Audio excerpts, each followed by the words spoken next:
Hello my dear friends, welcome back to my channel study hits. तो दोस्तों, आज हम आ गए हैं आप लोग के सामने लेकर के एक नई वीडियो और एक नया topic.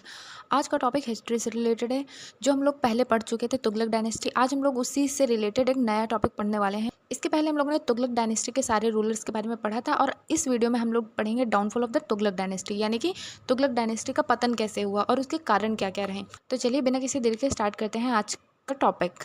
So friends, the Tughlaq dynasty succeeded the Khaljis in 1320 CE. When Ghiyasuddin Tughlaq became Sultan, the dynasty produced some of the most ambitious rulers of Delhi Sultanate. But their policies often backfired.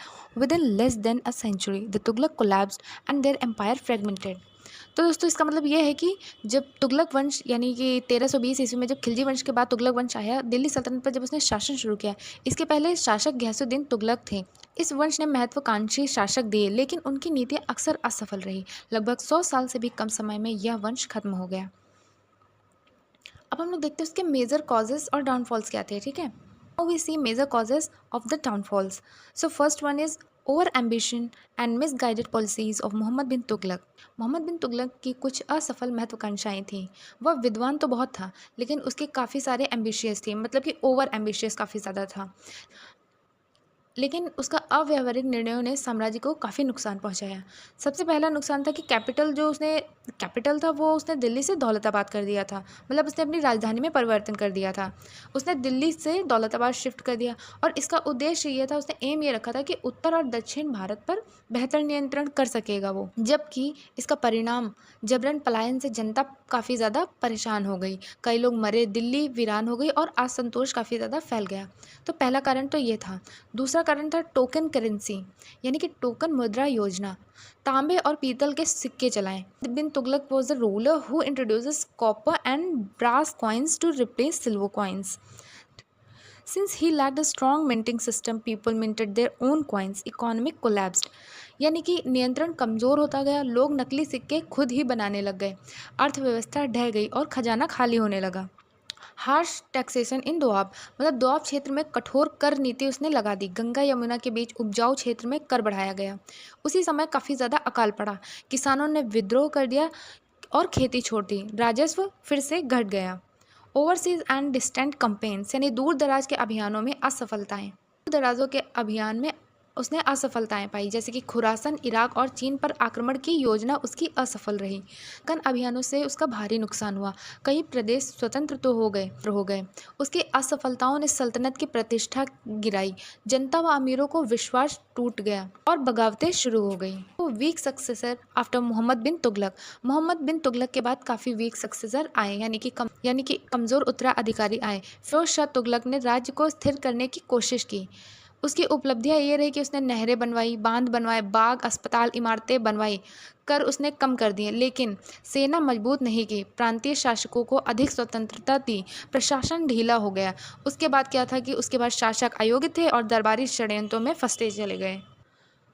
तीसरा point है administrative weakness, यानी कि प्रशासनिक कमजोरियाँ। प्रशासनिक कमजोरियों में साम्राज्य बहुत ही विशाल था, नियंत्रण कठिन होता गया, अमीर और इक़्तिदार स्वतंत्र होने लगे, भ्रष्टाचार बढ़ गया, कानून व्यवस्था बिगड़ने लगी, कठोर राजस्व नीति से किसान और ज़मींदार नाराज़ होते गए। चौथा पॉइंट है religious and social factor. Some Tughlaq ruler were intolerant and harsh in enforcing Islamic law like sharia. कुछ शासक जो थे वो धार्मिक मामलों से असहिष्णु रहे। तुर्की अमीरों पर अधिक निर्भरता से अफगान व भारतीय मुसलमान अलग थलग पड़ गए। हिंदू मुस्लिम दोनों स्थानीय सरदारों ने दिल्ली सल्तनत से नाता तोड़ लिया। ना fifth one is the rise of independent regional kingdom.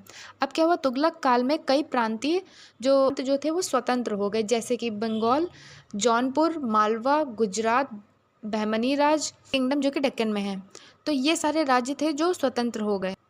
इससे क्या हुआ कि दिल्ली सल्तनत का विस्तार सिमट कर केवल दिल्ली और आसपास तक ही रह गया और शासन कमज़ोर होता गया। छठा जो कि सबसे ज़्यादा इंपॉर्टेंट डाउनफॉल है तुगलक डायनेस्टी का, वो है तैमूर का आक्रमण।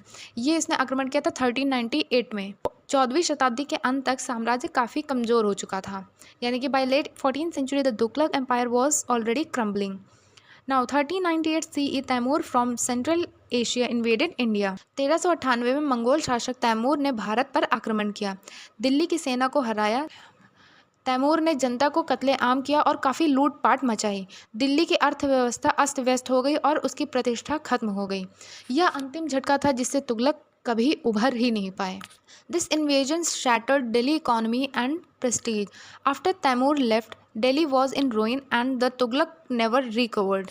अब क्या हुआ कि तुगलक डायनेस्टी बिल्कुल ही डिक्लाइन हो चुकी थी। After Timur invasion the Tughlaq becomes powerless. Rule needed in 1440 CE when the Sayyid dynasty replaced them. Delhi Sultanate was reduced to shadow of its former glory and India entered a phase of regional kingdom until the rise of the Mughals. यानी कि तैमूर के आक्रमण के बाद तुगलक शासक मात्र नाम मात्र के ही रह गए। 1414 ईस्वी में तुगलक वंश का अंत हुआ और सैयद वंश की शुरुआत हुई। दिल्ली सल्तनत का वैभव खत्म हो गया और भारत में क्षेत्रीय राज्यों का उदय होने लगा। तो अगर हम इसका कंक्लूजन देखें तो तुगलक वंश के पतन के कुछ मुख्य कारण रहे, जैसे कि अव्यवहारिक नीतियाँ, असफल प्रयोग मोहम्मद बिन तुगलक के द्वारा, कमज़ोर उत्तराधिकारी, प्रशासनिक व आर्थिक असफलताएं।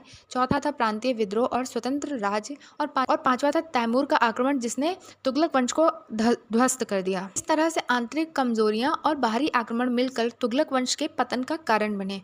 तो दोस्तों ये था तुगलक वंश का डाउनफॉल, यानी कि तुगलक वंश का पतन। अगर आप लोगों को ये वीडियो अच्छी लगी हो तो वीडियो को लाइक करिएगा और चैनल को सब्सक्राइब करना मत भूलिएगा। मिलते हैं ऐसी नेक्स्ट वीडियो में, तब तक के लिए थैंक यू।